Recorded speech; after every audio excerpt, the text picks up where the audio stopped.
¿Quién le iba a decir a Alicia que a sus 89 años viviría una pandemia que le obligaría a confinarse en casa 2 veces en apenas 4 meses? 50 años lleva viviendo en el número 4 de Nicolás Salmerón, en el barrio de Castilla Hermida de Santander. Allí ha vivido junto a su marido hasta que este falleció hace 9 años y allí ha criado a sus 2 hijas. Alicia es una de las vecinas del edificio de Santander que ha tenido que ser aislado por un rebrote. Hasta 13 contagios se han registrado en ese bloque de vecinos, custodiado en este momento por la Guardia Civil para que se cumpla el confinamiento. Pues fastidiadilla. Nos han dado unos teléfonos para pedir ayuda en las cosas que tengamos que traer. Los teléfonos del COVID por si necesitamos alguna urgencia. Los tienen controlados y aquí estamos, pues no podemos ni entrar ni salir. ¿Y quién le iba a decir a Alicia que ella iba a ser una de las contagiadas? Dice que no entiende cómo y dónde se ha contagiado, porque ha sido extremadamente cautelosa. Siempre que ha salido a la calle ha llevado la mascarilla, antes de tocar nada lo limpiaba. Pero este es uno de los peligros del virus. No se ve ni se siente, y aunque parezca que se ha esfumado, porque todos hemos vuelto ya a salir a la calle e intentamos recuperar cierta normalidad, el virus y por tanto su peligro sigue ahí. Afortunadamente, Alicia presenta síntomas leves. Estoy como he tenido otras veces un catarrazo, hasta ahora es así, veremos a ver. Me dicen que es que ahora el virus viene un poco más flojo, que se está pasando bastante en casa y eso, que ojo, aquí estoy. Dentro de unos días, no sé si el miércoles o el jueves, nos harán otra prueba. Pues Alicia espera ya la siguiente PCR para saber si ha superado el virus o si sigue dando positivo, pero lo hace con energía, con optimismo. Dice que se pasea por el pasillo para mantenerse activa y mientras tanto recibe el apoyo de sus vecinos que se han volcado con ella. Pues este brote registrado en Cantabria se sigue con especial atención y preocupa también el brote de Málaga, en el centro de acogida de inmigrantes de la Cruz Roja, donde se han detectado ya más de 90 casos positivos. Y también estamos pendientes del brote de Aragón, donde, como saben, 4 comarcas han tenido que volver a la fase 2 de la desescalada. Por cierto, desde el inicio de esta desescalada, es decir, desde el pasado 11 de mayo, se han registrado 52 rebrotes en nuestro país, de los cuales 26 continúan activos en este momento. Ha habido casos en prácticamente todas las comunidades autónomas. Pues esta va a ser nuestra nueva realidad, lo que el Gobierno llamaría nueva normalidad. Tenemos que aprender a convivir con el virus, tenemos que seguir extremando las medidas de precaución y tenemos que acostumbrarnos también a los rebrotes. Y con este panorama es fundamental el trabajo de los rastreadores. Hay que acotar los casos positivos, buscar cuáles han sido sus contactos más cercanos y hacer entre ellos el mayor número de pruebas PCR posible. De su rápida actuación y de su eficacia va a depender que el virus se extienda más o menos. Veremos a ver, por cierto, qué pasa cuando este miércoles se abran las fronteras de la Unión Europea y empiecen a llegar turistas de otras partes del mundo. En las próximas horas vamos a conocer cuál es la lista definitiva de los países que pueden entrar en Europa y cuáles no lo van a poder hacer. Durante este pasado fin de semana, los 27 no se han puesto de acuerdo y lo van a tener que hacer en la jornada de este lunes. De momento, lo que se baraja es dejar fuera a casi todos los países del continente americano, donde ahora mismo está el epicentro de la pandemia, concretamente en Estados Unidos y Brasil, que son los países más afectados y que concentran casi el 40% de los contagios y de los fallecidos en todo el mundo. Las cifras globales han rebasado ya una barrera importante, una barrera psicológica. Ya hay más de 10 millones de contagios en todo el mundo y ya hay 500.000 de víctimas mortales. En China, por cierto, se ha confinado una comarca de 400.000 habitantes tras detectarse 13 contagios relacionados con el mercado de Pekín. Y mientras, en lo político, pues este fin de semana hemos escuchado y leído la primera entrevista a Pedro Sánchez tras levantarse el estado de emergencia, una entrevista en el diario La Vanguardia, donde Sánchez también ha dicho que esta pandemia, lejos de erosionar, ha reforzado la coalición de gobierno.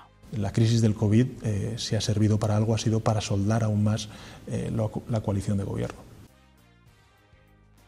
Parece que se le ha olvidado a Sánchez las discrepancias que ha habido en su gobierno y les pongo varios ejemplos. El primero, las diferencias entre el vicepresidente Pablo Iglesias y la vicepresidenta Nadia Calviño. No sé si ustedes lo recuerdan, pero les aseguro que los periodistas que cubrieron el Consejo de Ministros del 14 de marzo, uno de los más largos que se recuerda, no van a olvidar lo que pasó en aquella jornada, una reunión donde hubo muchísima tensión y donde quedó de manifiesto las claras diferencias en materia económica.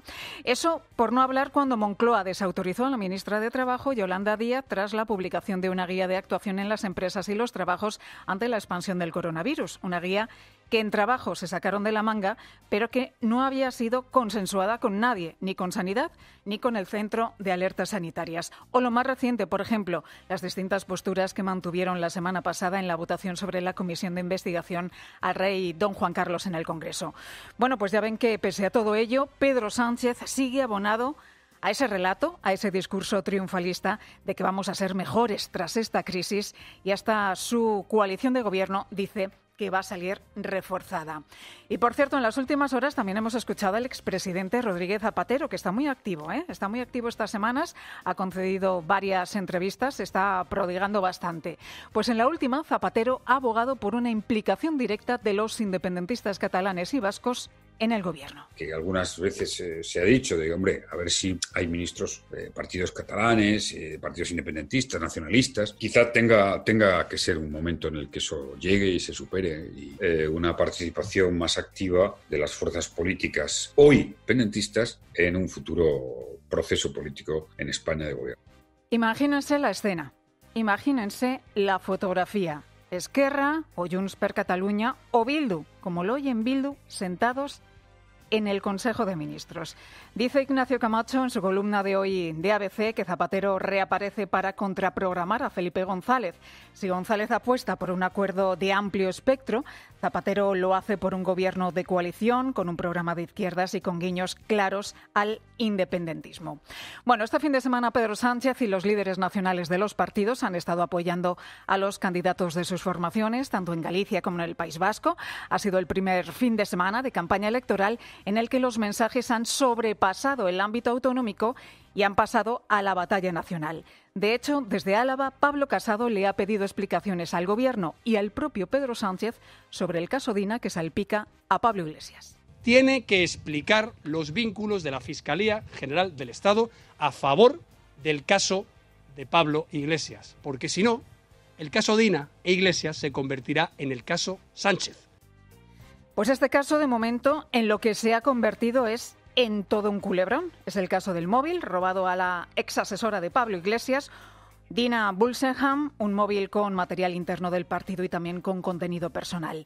Parte de ese contenido se hizo público, conversaciones en las que, por ejemplo, Iglesias hablaba en un chat, seguro que lo recuerdan, de azotar hasta sangrar a la periodista Mariló Montero. Ese material se encontró en los registros al excomisario Villarejo y sirvió además a Iglesias para hablar de una campaña de las cloacas del Estado contra él, y le sirvió además para ir a los tribunales y presentarse como víctima de una trama. Bueno, pues todo esto se le ha vuelto en contra, porque se ha constatado que esa tarjeta robada con material sensible se la entregaron a Pablo Iglesias. Este se la guardó durante meses y cuando él se la devolvió a su asesora, la tarjeta había sido destrozada. Así lo declaró la propia Dina Bulsenham varias veces ante el juez, y ayer lo pudimos escuchar en un sonido que publicaba el diario ABC. Y cuando usted pregunta, pues claro, si tiene usted tan buena relación, digo yo que preguntaría, esta tarjeta está deteriorada. ¿Se la han entregado a ti deteriorada o se ha deteriorado después? ¿Esa pregunta no llega a usted a hacerla? Sí, y como bien dice, como con Pablo me llevo bien, me hago la pregunta y me dice que a mí le funcionaba y me tendría que funcionar. Sin embargo, no me funciona y por eso acudo a una empresa para intentar recuperar el contenido de esa tarjeta. Pues después de repetir en varias ocasiones esto que estábamos escuchando, después de repetirlo ante el juez, que la tarjeta se la dio a Iglesias un año después, y que estaba dañada, el juez decidió retirar a Pablo Iglesias la categoría de víctima en el caso y señaló la posible existencia de un delito de revelación de secretos y daños informáticos. Pues justo después de conocerse esto, Dina Bulsenham cambió de versión a través de un escrito que mandó al juez, se retractó de lo que había dicho y aseguró entonces que cuando Iglesias le entregó la tarjeta, en un principio, fíjense, dice que en un principio sí funcionaba, pero que luego misteriosamente dejó de funcionar. Y muchos se preguntarán, ¿tuvo Dina un ataque repentino de memoria o con este cambio de declaración intentó alejar cualquier sospecha sobre Pablo Iglesias? A los mal pensados les diré además que los dos compartían entonces la misma abogada y la misma estrategia.